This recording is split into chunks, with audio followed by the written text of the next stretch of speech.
Hey guys, what's up? It's TennyBox here. Welcome back to another video. This is going to be a really surprising video for a lot of people because I've never actually watched the original Spider-Man from 2002, the Sam Raimi trilogy, which I've heard a lot about them, and you're probably wondering, well, Tenny, didn't you grow up around that time? Yes, I did. But I grew up more so on the cartoon side of things, and really the only other live-action Spider-Man movies I've seen are Homecoming, and then recently I've gone back um, and watched The Amazing Spider-Man 1 and 2, which 1 was and 2 was just awful, in my opinion. Uh, I remember watching the YMS review for them and a bunch of other things just tearing this movie apart, and for good reason, too. They're terrible. But for tonight, or this, I watched it in two chunks. I had to watch the last 30 minutes about an hour or two ago. I finally collected all my thoughts that I have for it, and I really love the first movie. This is the first movie review. I'm probably gonna do 3 videos on this, reviewing 1, 2, and then 3.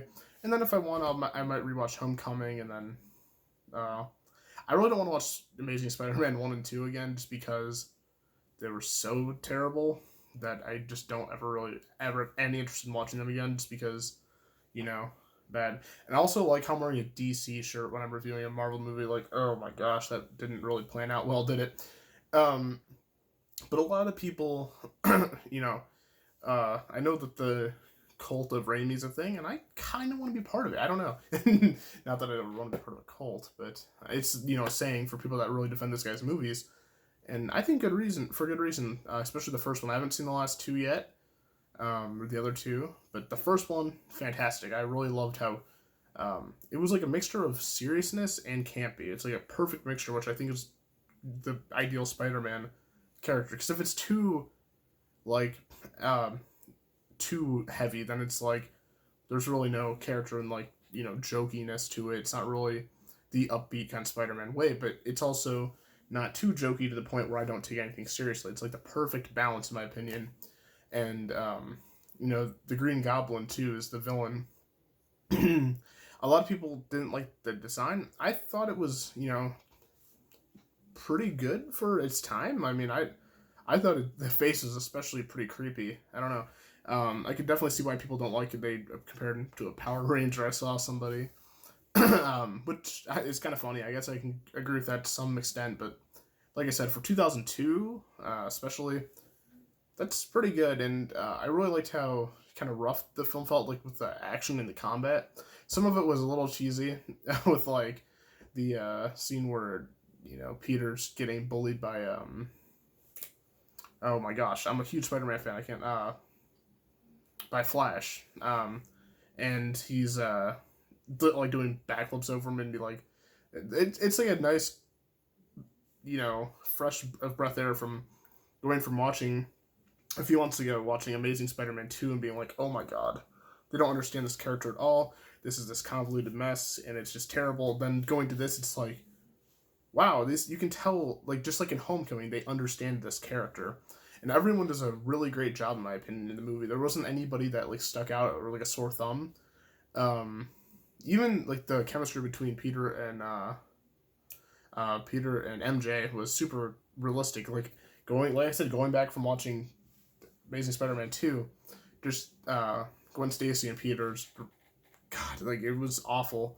The chemistry was good, but it was, there wasn't any dialogue. I could tell that it was just all improv work, which can work for some stuff in a film, but I feel a lot of it is good because it's scripted, just kind of like The Office. A lot of people think hey, everything's scripted in this, and I heard actors and actresses on the show talking about this before, where it's you'd think that most of the show's not scripted because of how up or just random everything is and how natural everything seems. But no, most of the stuff is actually written.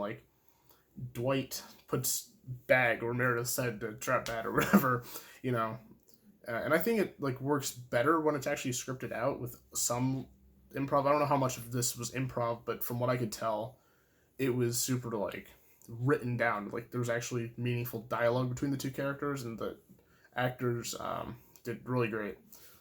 And yeah, I don't know. I really don't give letter grades or numbers. I just tell you whether or not I liked it and why I didn't like it or why I liked it.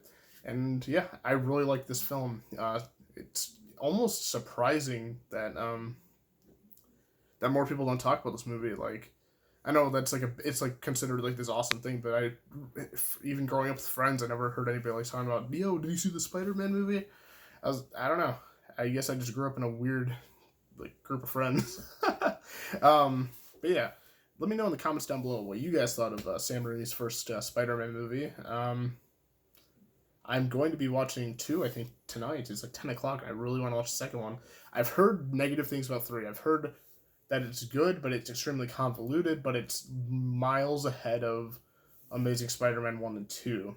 I'll tell you guys about that once I make videos on it. But yeah, I just loved this movie. Like, everyone did such a great job. And even, like, a big complaint I've seen before watching the movie, I was like, and throughout the years, I've seen, like, reviews of this movie.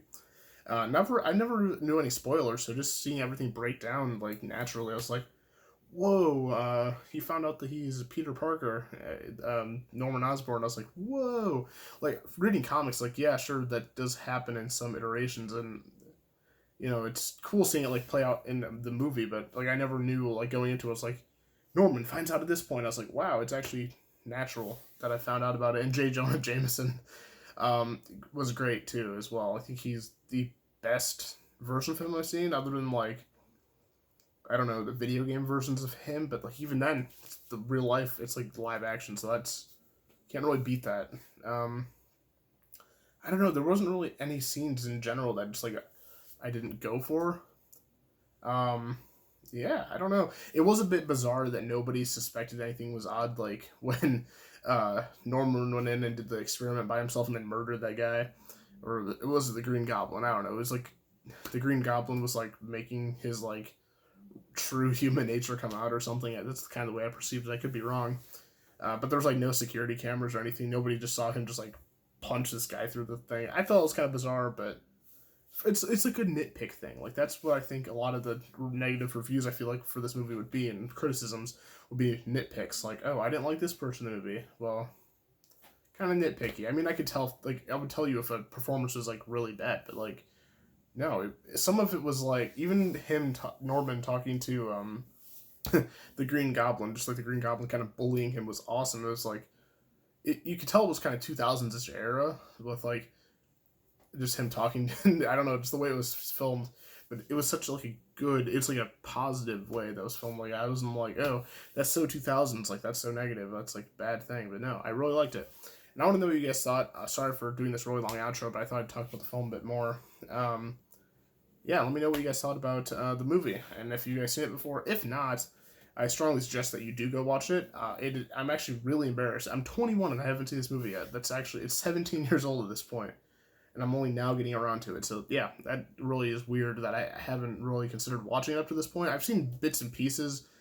Like I remember being a bit freaked out by the Green Goblin's, like, face, like, when I was younger.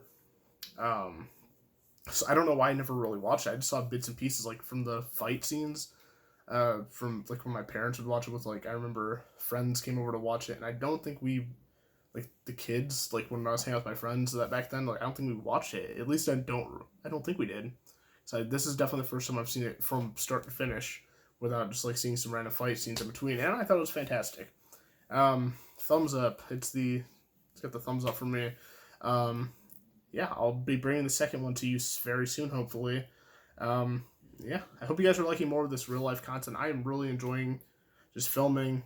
I don't know. It's like sharing my opinions on movies and such, and going back and watching a classic like this without really knowing. Like, I've heard it's a classic from people, but it's like one of those movies where you hear so many good things about it, but then you're like, is it really, though? Like, do I want to set myself up for this and, like, hate it? But it's one of those movies where I agree with people. This is a great classic, and I'm on the side of the people that defend it to the death, because it's like, it's a pretty great movie. Anyways, I'll have to rewatch it sometime in the future. It seems like one of those movies you'd have to watch every year. That's kind of where I'm leaning towards, because it's got a rewatchability factor. Like, I want to go back and watch it. I don't know why. It's such a good movie. And yeah.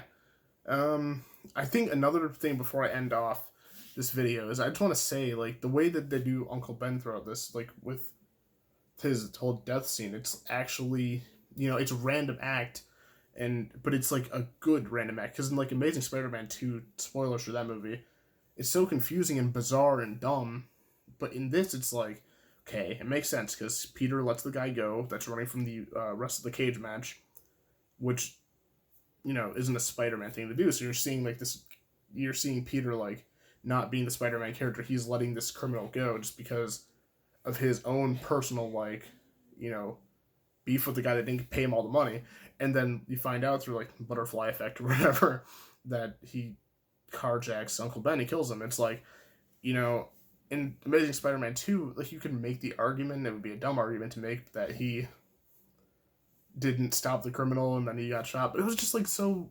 bizarre in Spider-Man, Amazing Spider-Man 2, where it's like, he just ran for the gun or whatever. But in this movie, it's like, it makes sense because he stole the car and he let him go. It's, butterfly effect, like I just said. He didn't do the right thing and then something bad happened as a result. And it made sense. It wasn't just Uncle Ben like, la-di-da, I'm just in the street walking. Oh my god, there's a gun, let me grab it. No. It was actually legitimate. I don't know. Anyways, guys, thank you so much for watching this video. Let me know what you guys thought of this movie in the comment section down below, and I will see you guys in the next one. Peace out.